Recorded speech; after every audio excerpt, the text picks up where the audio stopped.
He does not flatter. He does not follow. Jack Nicholson simply knows, then makes up his mind. And once made, it is made. For more than 5 decades, Nicholson has reshaped the definition of leading a picture, redefining the rules with each performance, and defying them with every look. But beneath the insanity, beneath the brilliance, is something more elusive, his capacity for recognizing greatness. The actor who understands. The beat that parallels his own. The presence that never blinks. He doesn't perform alongside din. He performs alongside gravity. Chinatown. One Flew Over the Cuckoo's Nest. The Shining. A Few Good Men. Jack Nicholson's legacy is founded on performances that are unforgettable, but at the center of each is a co-star who stood his ground. He doesn't merely admire talent. He remembers the people who formed him. And when a person earns Jack's trust, his actual trust, the performance vanishes. What remains is something more like truth. He's worked with all sorts of people, but only a select few made it beyond the screen and into something more, the ones who gave him everything and somehow received even more in return. These 6 actors Jack Nicholson places above all the others, above the din, above the game, and why no one else ever filled their shoes. First, Robert De Niro. Some actors impress. De Niro frightens in a good way. For Jack Nicholson, De Niro isn't just one of the greats. He's a mirror, a fellow craftsman, a quiet volcano. Nicholson once referred to him as an actor who says more with silence than others say with monologues. They were never a frequent team, but they did not have to be. Nicholson saw De Niro come up through Mean Streets, Taxi Driver, and Raging Bull, each time disappearing into somebody else, and yet always recognizably De Niro. Nicholson has joked that you don't act with De Niro. You hold on and hope the moment doesn't swallow you. But behind the jibe was great respect, because Jack doesn't give easy compliments. He admires discipline, obsession, stillness, and De Niro is the model. Their only actual on-screen overlap occurred indirectly in The Departed. De Niro declined the part of Frank Costello, Nicholson took it, and one of Jack's least contained, most erratic performances ensued. But inquire around. The specter of De Niro hung over everything. Nicholson has said, "I've seen De Niro on sets, and it's like everyone else gets quieter, like gravity walked in." De Niro doesn't chase the camera. He lets it come to him, just like Jack. For Nicholson, De Niro represents a kind of acting that can't be taught. It's internal, lived in, dangerous, and unforgettable. Number 2, Al Pacino. If De Niro is a tempest waiting to be unleashed, Pacino is fire already lit. To Jack Nicholson, Pacino was never subtle. And that's precisely why he adores him. Their chemistry isn't built in co-starring, but in legacy. 2 giants who ascended together, observing one another redefine what acting could do in the 1970s. Jack once recalled, Al Pacino doesn't play characters. He explodes into them. Nicholson admired that, and continues to do so, because Pacino never went the easy route. From The Godfather through Dog Day Afternoon, Pacino picked projects that opened something up within him, and he apologized for none of it. Jack liked his balls, his wild card nature, the ability to take a whisper and make it sound like a cry of war, the fact that he walked into every scene as if it were life or death. Speaking on a panel in the early 2000s, Nicholson explained, Al Pacino has one of the greatest faces in movies. You see every thought occur on it, like lightning beneath skin. They were never paired as brothers, but in drive and ambition, they could have been. Nicholson calls him a coiled wire with poetry in it. Pacino doesn't always connect clean. That's the idea. His acting wounds. But for Nicholson, that's what makes them stick. Jack doesn't care for pretty acting. He cares for rough, unpredictable, alive acting. And with Pacino, that's precisely what he gets. Number 3, Dustin Hoffman. There are actors who come into the frame. Dustin Hoffman shatters it, then constructs something more real in its stead. For Jack Nicholson, Hoffman wasn't merely a colleague. He was verification. Verification that good acting didn't need to be handsome, boisterous, or suave.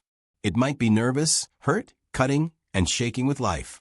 Jack once described Dustin as, Dustin doesn't behave like anybody else. He behaves like he can't afford to lie. Their careers matured together. Hoffman in The Graduate, Jack in Easy Rider. Two misfits pushing their way into the center, not with bluster, but with honesty.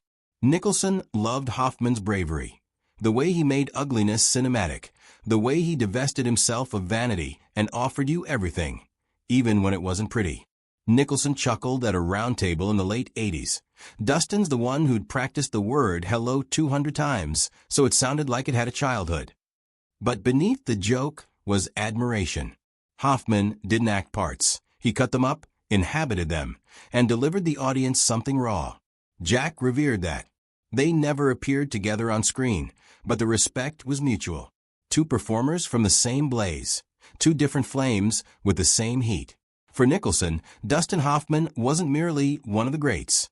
He was among the first to demonstrate that greatness didn't have to be heroic. It merely needed to be authentic. Number 4, Paul Newman.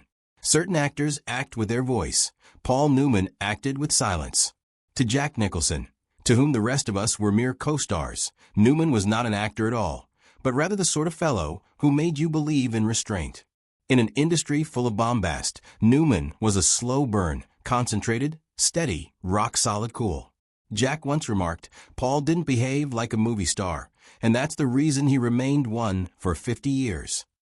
They emerged in the same era, orbited the same directors, and embodied two very distinct aspects of charisma. Jack was hot stuff. Newman was icily smooth. But the respect was reciprocal. Nicholson envied the way that Newman behaved off-camera, unshowy and without ego. He never pursued the moment. He allowed it to come to him. And when it arrived, he hit it every time.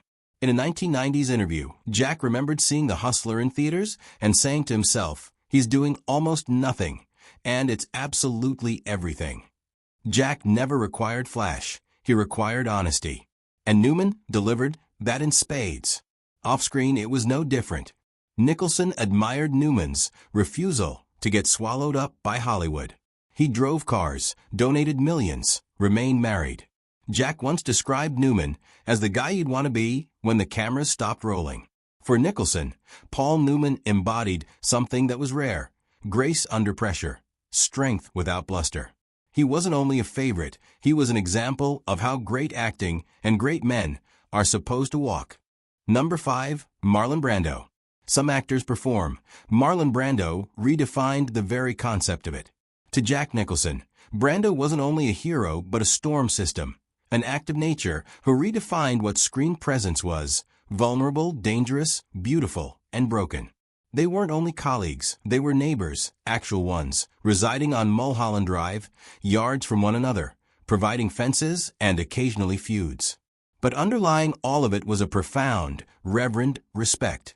Once Jack said, Marlon made the rest of us rethink what we were doing. He redefined every role he touched.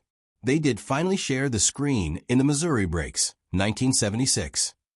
The filming was chaos. Brando improvised furiously, altered lines, altered blocking, sometimes disappeared into the desert. Nicholson referred to it as the most unpredictable job of my life. And still he never batted an eye, because that was Brando. Untamed, unapologetic, and in Jack's own words, worth every damn headache. Nicholson did not just love Brando's talent, but the manner in which he possessed power without having to exercise it. He could mumble a line and tilt the earth below you. Brando didn't give a damn if you liked him. He only cared whether it was genuine. And for Nicholson, that was everything. Jack has stated that it was Brando who cracked it all wide open. Method, stillness, rebellion, humanity. For Nicholson, Brando was not an actor, but the source point. Number 6, Gene Hackman. He never pursued the spotlight, but somehow the spotlight pursued him. To Jack Nicholson, Gene Hackman was the actor who never made it about himself, and yet made everything more real by appearing. They were never competitors, never voluble about one another, but privately, Nicholson frequently placed Hackman in a category that others couldn't reach. Once he said, Gene didn't try to steal the scene, he just owned it the second he walked in. Hackman wasn't Hollywood's choice dinner companion. He didn't play the celebrity game, didn't make witty interviews. He delivered performances, true, battered, wildly human.